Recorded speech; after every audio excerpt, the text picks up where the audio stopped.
Listening Test. You will hear a number of different recordings and you will have to answer questions on what you hear. You will have time to read the instructions and questions and you will be given time to check your work. All the recordings will be played once only. The test is in 4 parts.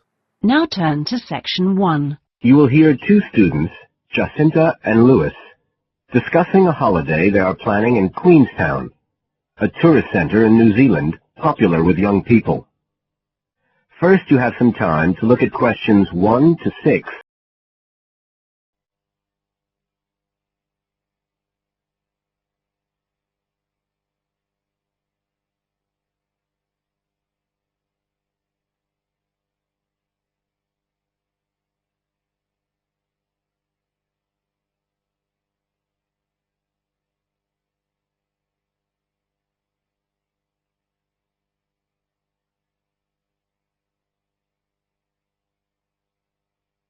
You will see that there is an example which has been done for you.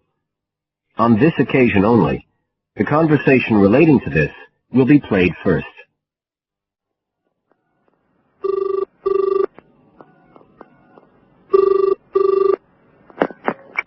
Hi, Lewis. It's Jacinta here. Oh, hi, Jacinta. I was just going to call you. I was thinking we ought to do something about accommodation for our trip to Queenstown. Yeah, actually, that's just why I rang you. I've been looking on the internet. There was one place that looked okay called Traveller's Lodge, but when I checked availability for January, when we're planning to go, I found it was fully booked. Right. Well, we'd better do something now, I suppose. Traveller's Lodge is fully booked. So, fully booked has been written in the space. Now we shall begin. You should answer the questions as you listen, because you will not hear the recording a second time. Listen carefully and answer questions 1 to 6.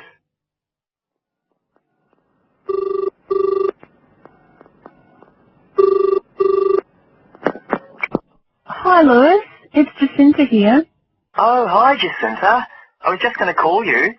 I was thinking we ought to do something about accommodation for our trip to Queenstown. Yeah, actually, that's just why I rang you. I've been looking on the internet. There was one place that looked okay called Traveller's Lodge, but when I checked availability for January, when we're planning to go, I found it was fully booked. Right. Well, we'd better do something now, I suppose. I've actually got a list up here on the computer. There's one place called Bingley's that looks possible. It's $1975 a night. That's US dollars. They quote all the prices in US dollars. So that's about 26 or 27 New Zealand dollars. That's okay. That'll be in a dormitory, is it? Yeah, they say 8-bed dorms, and the hostel's right in the town centre, and they've got a cafe. They have theme nights every weekend, whatever that means. Oh, you know, like certain sorts of food and music. And people might wear special clothes like that Egyptian evening we went to last year. Oh, okay. What else?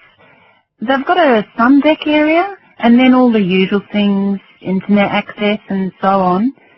Sounds good. Was there anywhere else? Yeah, a couple more places.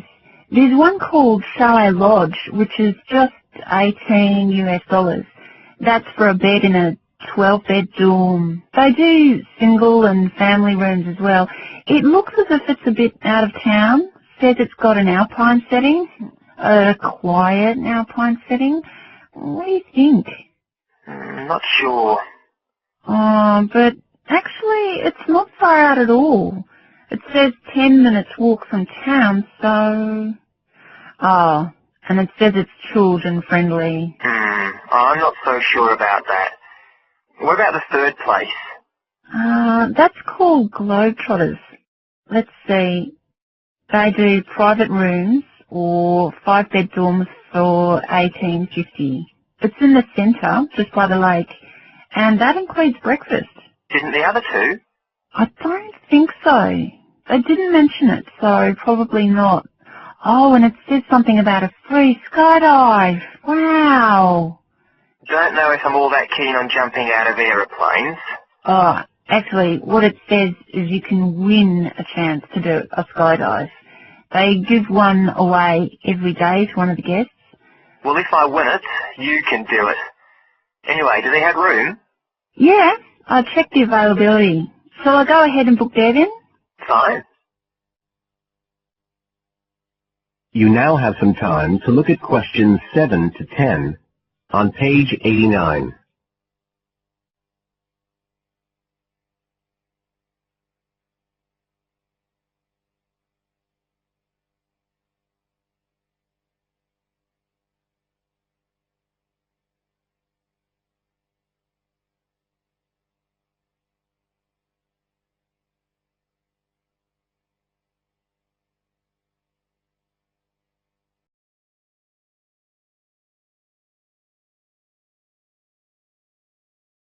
Now listen and answer questions 7 to 10. I was looking at what there is to do too. There are lots of sites offering deals for adventure sports. I suppose we have to do a bungee jump. Why? Well, it's Queenstown where they more or less started it as a sport. You can, if you really want to jump off the side of a bridge with an elastic rope tied around your ankles. I'll watch. Okay, so what do you want to do? As far as adventure sports go, I was talking to someone who went whitewater rafting there. He said it was really awesome. They drive you up the Shotover River, and then you come down on a rubber raft through the whitewater rapids, where the river's really narrow and fast, and end up going through a tunnel nearly 200 metres long. I think it's quite expensive, though. Oh, I'm on for that if you are. Cool. The other thing you can do is the jet boat ride. That sounded just a lot of noise, though. It's basically just whizzing round on the river on a very fast boat, isn't it? My friend did that as well. He said it was a bit touristy, but worth it. I'll give it a go. You go right up the river canyon. He said the drivers were really skillful, but I don't mind going on my own. But there's lots to do as well as the whole commercial adventure bit. We ought to do some trekking. The scenery around there's amazing. I don't want to miss that. The place to start's Glenorchy, apparently, about 40 minutes drive. That's where lots of the wilderness trails begin. Okay. I'll pack my walking boots. I better start getting in training.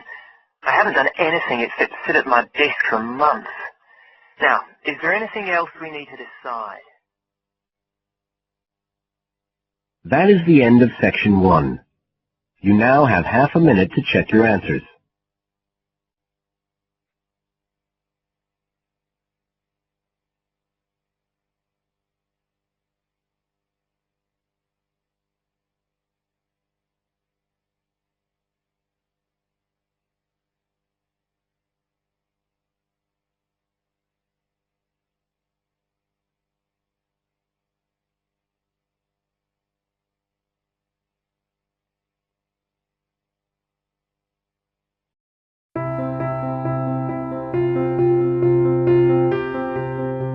Now turn to section 2.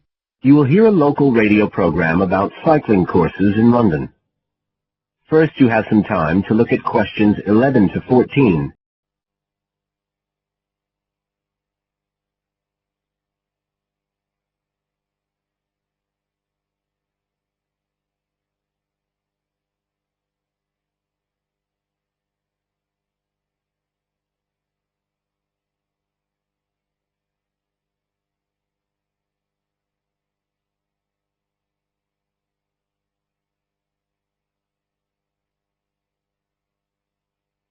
Now listen carefully and answer questions 11 to 14. There's been a great deal of interest lately in encouraging people to use bicycles instead of cars as a means of transport. But not everyone is confident about riding a bike at the best of times, let alone in the middle of a city like London. Jack Hayes is a professional trainer who works for a London-based company, City Cyclist, which provides cycle training for the public. What exactly does City Cyclist do, Jack? Well, our basic purpose is to promote cycling as a sustainable form of transport. We believe the best way to promote cycling is to teach people to use their bikes safely and with confidence. In European countries, people all learn from their parents, and they also learned in school. And when I tell them I teach people to ride bikes, they laugh. They think it's crazy. But here in London, it's completely different. You're approaching the point where a whole generation of people have grown up not being allowed by their parents to cycle because it was considered to be getting too dangerous. And so, in turn, they can't teach their children. We believe in realistic training.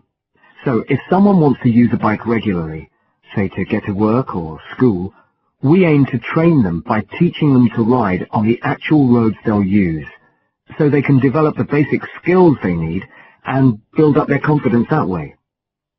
At City Cyclist, we believe cycling's for everyone, no matter what age or level of ability or mobility. We do complete beginners and also advanced courses. That's for urban cyclists who want to deal with things like riding in streets with complicated intersections and things like that. We don't promote the use of personal protective equipment for cyclists, and we endorse the policy of the European Cyclists Federation that parents should be allowed to make an informed choice as to whether or not their child wears a helmet. We believe the key to safe cycling is assertiveness, taking your place on the road. This has to be instilled right from the beginning. Assertive road positioning and behavior is the key to safe cycling in congested urban environments. Some people are surprised that we don't promote the segregation of cyclists from motorized traffic, but we don't think that's practical in all urban environments. Instead, we teach people to use as much road space as they need to travel safely and effectively. You now have some time to look at questions 15 to 20.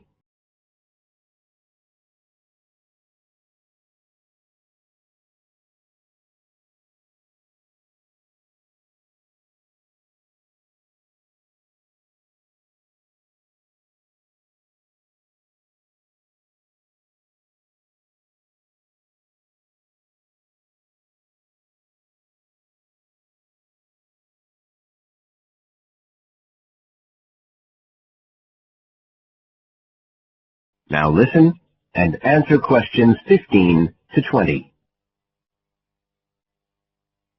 Now, as well as courses for individuals, City Cyclist provides a number of services for organizations. For example, we can deliver fun, safe cycle training activities at schools, arranging courses so that the disruption of curriculum time is kept to a minimum. As well as this, in order to promote safe cycling, we have provided training courses for employees and staff of local councils. And we are also increasingly looking at developing training courses in companies in order to help employers work towards green transport plans by helping to increase the number of staff cycling to work. Right, so that's a brief summary of what we do. If any listeners would like to find out more about the organization, you can have a look at our website. That's City Cyclist. C-I-T-I cyclist.co.uk. And in order to book lessons, you can either phone us on 020-7562-4028 or do it online. There's an application form on our website, and you can just download that and send it in. We charge £27.50 per hour for one-to-one lessons, plus £6 for each extra person. So you're looking at just £39.50 for a family of 3, say.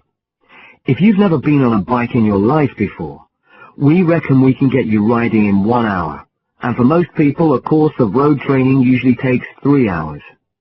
But whether you're a parent or a child, an individual or an institution, we'll be happy to discuss your special needs and make a program just for you. That is the end of section 2. You now have half a minute to check your answers.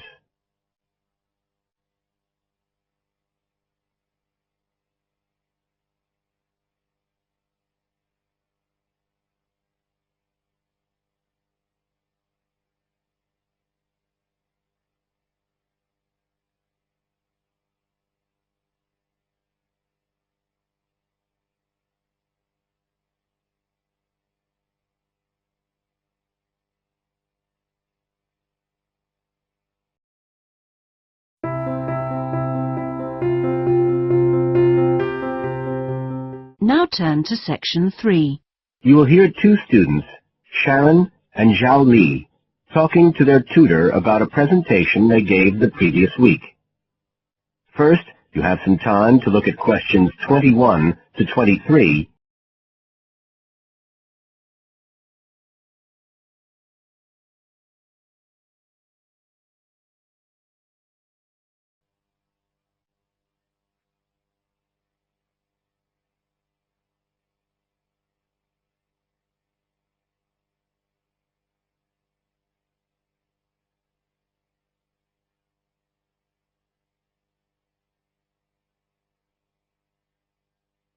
Now listen carefully and answer questions 21 to 23. So, Sharon and Zhao Li, in your presentation last week, you were talking about the digital divide, the gap between those who can effectively use communication tools, such as the Internet, and those who can't. And you compared the situation here in Northern Ireland with Southeast China. Right. So, I asked you to do some self-evaluation, watching the video of your presentation and thinking about the three main criteria you're assessed by: content, structure, and technique. What do you think was the strongest feature of the presentation when you watched it? Sharon? Well, I was surprised actually, because I felt quite nervous. But when I watched the video, it didn't show as much as I expected. So which of the criteria would that come under? Confidence? That's not actually one of the criteria as such. Zhao Li? Technique? It's body language and eye contact, isn't it? Well, I didn't think I looked all that confident, but I think that our technique was generally good, like the way we designed and used the PowerPoint slides. So, you both feel happiest about that side of the presentation? Okay, now on the negative side, what would you change if you could do it again? Well, at first I thought that the introduction was going to be the problem, but actually I think that was okay. We defined our terms and identified key issues. It was more towards the end. The conclusion wasn't too bad, but the problem was the questions. We hadn't really expected there'd be any, so we hadn't thought about them that much. Okay, anything else? Well, like Zhao Li says, I thought the conclusion was okay, but when I watched this on the video, I thought the section on solutions seemed rather weak. Can you think why? Well, we explained what people are doing about the digital divide in China and Northern Ireland, but I suppose we didn't really evaluate any of the projects or ideas. It was just a list, and that was what people were asking us about at the end mostly. You now have some time to look at questions 24 to 30 on page 93.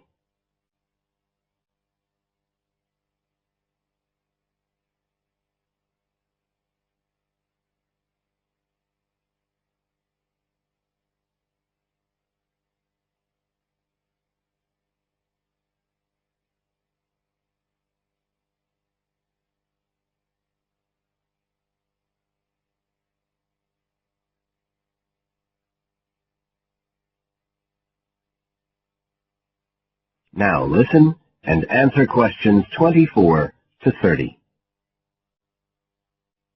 Okay, now, I also asked you to get some peer evaluation from the other students. Yes, well, people said it was interesting, like the fact that in China the internet was used more for shopping than in Northern Ireland.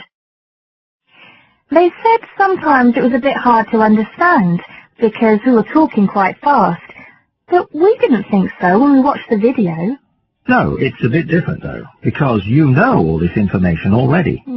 If you're hearing it for the first time, you need more time to process it. That's why signposting the structure and organization of the talk is important. That seemed okay. No one mentioned that as a problem.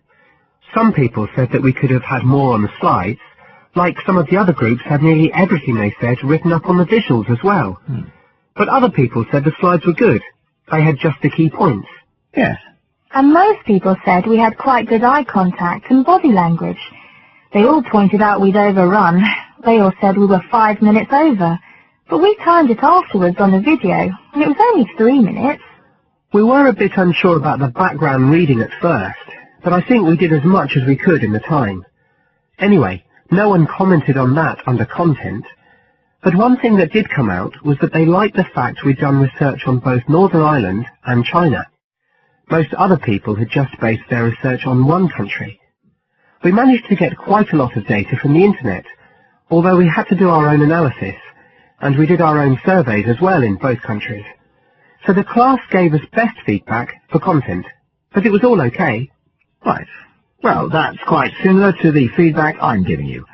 I was very impressed by the amount of work you've done and by your research methodology. So, actually, I'm giving you full marks for content. 5. Oh. The structure of the presentation was good, but not quite as good as the content. So, I gave that 4. And the same for technique. So, well done. Thank you. Now, the next stage is to write up your report. So, just a few pointers for you here. First of all, in your presentation, I think your ending was rather abrupt. You suddenly just stopped talking. It wasn't a big problem, but think about your closing sentences in your report. You want to round it off well. One thing I forgot to mention earlier was that I felt a very strong point was that after you'd given your results, you explained their limitations. The fact that we didn't have a very reliable sample in terms of age in China. Yes, that section. So don't forget to include that. And you had some excellent charts and diagrams, but maybe you could flesh out the literature review of it. I can give you some ideas for that later on if you want.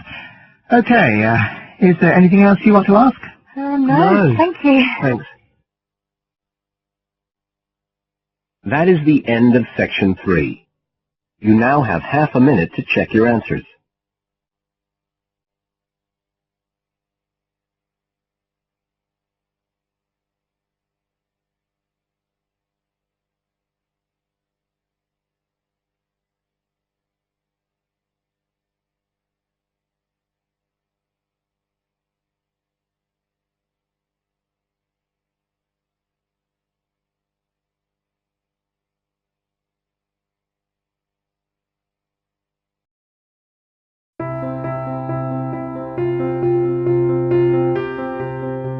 Now turn to section 4. You will hear a student giving a presentation about some ways of dealing with the problems of urbanization and city growth. First, you have some time to look at questions 31 to 40.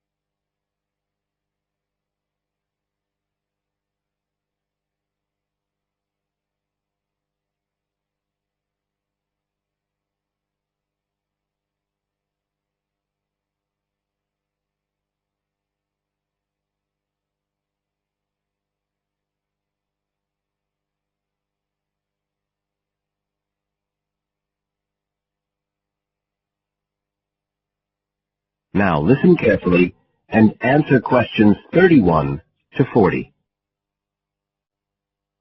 Well, Adam's just been talking about some of the problems that have resulted from the rapid growth of cities in the last 100 years. Things like housing, sanitation, crime and so on. For my presentation, I'd like to look at some examples of what cities are doing to try to solve some of these problems. As part of its Healthy City program, the World Health Organization, the WHO, has come up with a set of criteria for a healthy city. The WHO says that, amongst other things, a healthy city must provide a clean environment which is also safe. It mustn't be dirty or dangerous for its inhabitants. As well as that, the WHO says a healthy city has got to be able to satisfy its inhabitants' basic needs. That's all its inhabitants, not just the rich ones or the ones with jobs, everyone who lives there. A third criterion, is that it's got to have health services which can be used by all the inhabitants and which they can access easily. The final point's to do with local government. The WHO says this is something that the whole community should be involved in, not just a few powerful politicians or businessmen. So, a healthy city is not just a matter of avoiding illness, that sort of healthiness. It's the way that the whole city works together for the benefit of its population. Okay, so what I'd like to do now is to look at some projects in different cities around the world where cities have tried to meet these criteria, to make their cities healthy ones.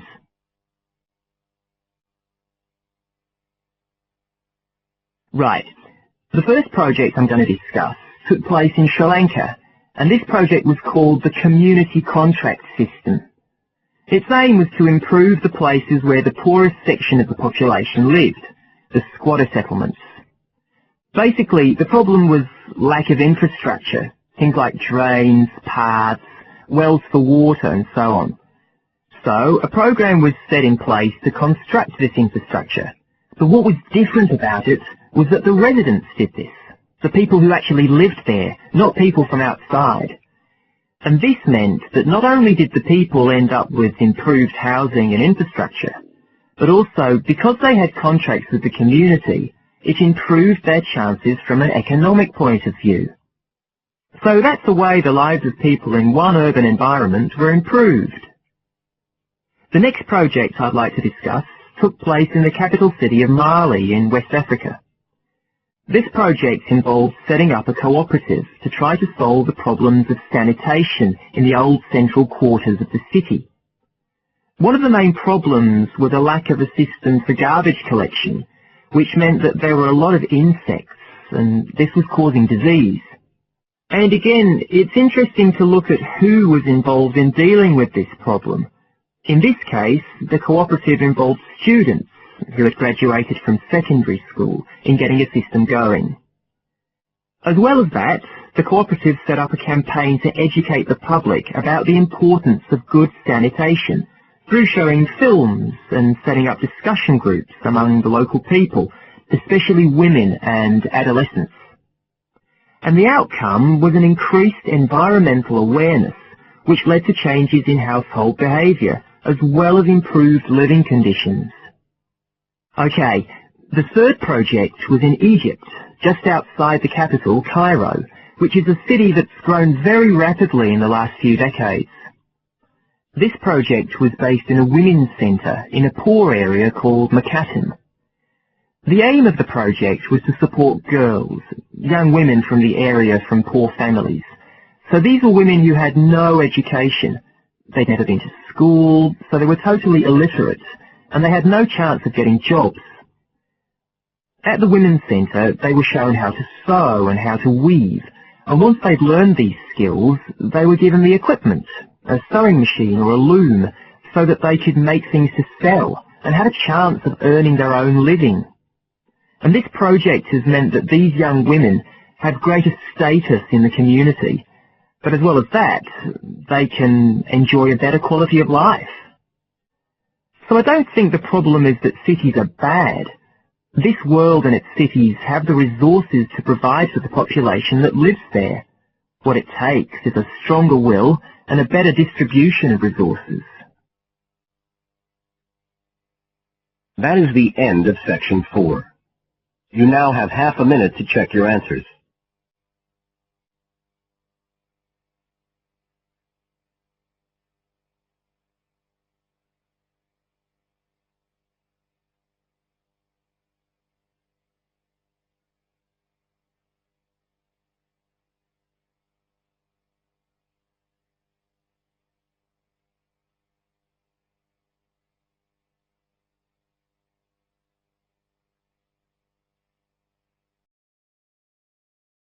That is the end of the listening test.